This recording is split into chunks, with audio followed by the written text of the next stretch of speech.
Ladies and gentlemen of the Senate, and thank you for coming to listen to me persuade you as to why a law needs to be passed for all motorcycle riders and drivers to be wearing helmets. The other day I was driving down the highway. I was going about 65 miles an hour in a 55 mile an hour zone. Not a huge deal. I was obviously speeding a little bit, but it wasn't putting anyone or myself in danger. As I was going down, I hear a big roaring sound out of my left mirror in my vehicle. I see three motorcycle drivers zoom past me in the left lane. And as I see them, I notice they're just wearing tank tops, shorts, and sunglasses. Well, obviously shoes, no really any kind of personal protective equipment. I'm not saying that speeding is the worst thing in the world. If you have a fast car or bike, why not have a little fun sometimes, get that adrenaline rush and just let loose? It's not that big of a deal. But to do it in an unsafe manner is seriously really dangerous. Speeding in a car, although it's not a good idea and it's not safe and it's not smart, you still are more safe than speeding in a motorcycle or something of that sort. When you're in a vehicle, you have a structure that surrounds you. Not only do you have the structure to sort of save you if you were to get in an accident, you also have a seatbelt that you should always be wearing.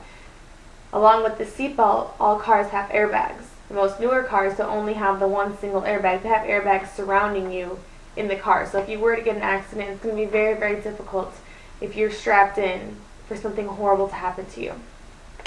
When you're on a motorcycle, there's no safety except for the helmet that all riders should be wearing, but all of them don't wear. All motorcycle and bicycle even riders should be required by law to wear a helmet. Actually, it shouldn't even need to be a law, but since so few riders actually do wear helmets in the United States, it needs to be a law. People should always be performing safe measures when they are boarding such an unsafe piece of gear like a motorcycle or vehicle, but they're not always doing so.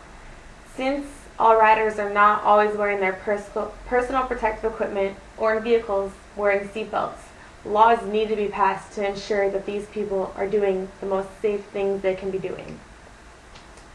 I'm in the Marine Corps, and the Marine Corps has its own orders as to riding a motorcycle. You must wear long sleeves, long pants, high-top shoes.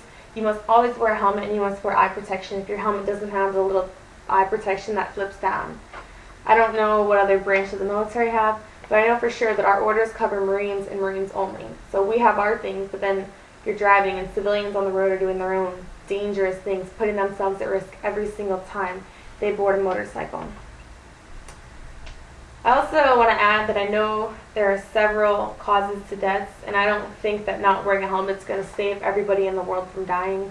But to lower the risk of death or injury, that's what my point is here today.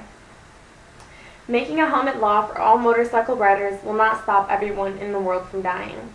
We all know this is completely true. But I think that it will lower the amount of deaths and injuries and different kinds of things that happen to people who do happen to get in horrible motorcycle and vehicle accidents. According to the websites and the information that I have gathered today, just about 10% of all accidents on the highways involve motorcycles. We're not saying that all those motorcycles did not have any helmets on, but 10% of the overall accidents do include motorcycles. The leading cause of death in motorcycle accidents is head injuries. A motorcyclist that is wearing a helmet is 40% more likely to survive an accident than someone who is not wearing a helmet. There's a myth that says a lot of people don't want to wear helmets because they believe that the helmets distract their vision or distract their hearing. That's incorrect. Helmets are designed to ensure that you could still hear perfectly clear and that you could see perfectly clear.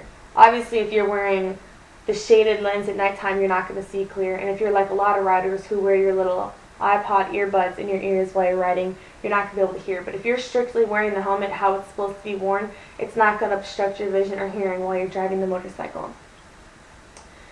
In 2010, about 4,500 people died in motorcycle accidents. Once again, I'm not saying every single one of those 4,500 people was not wearing a helmet, but that's still a huge number. And if everyone were required and were following practicing safe riding measures, then it would have lowered the number a lot more. Yearly, about 2,000 to 3,000 people die riding motorcycles. As you can see, helmets will reduce the risk of serious injury or even death of our motorcyclists on the roads today. These helmets will not be the sole saving factor of all of our motorcyclists, drivers, and riders on the road, but it's going to help reduce the risk of injury and death in America.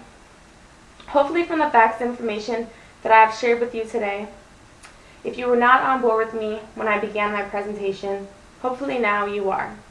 Hopefully you can understand just how very important and necessary it is to require by law that all motorcycle riders and drivers need to wear a helmet. Please save lives. Vote for a law to be passed for all motorcyclists to wear a helmet while they are riding their motorcycle.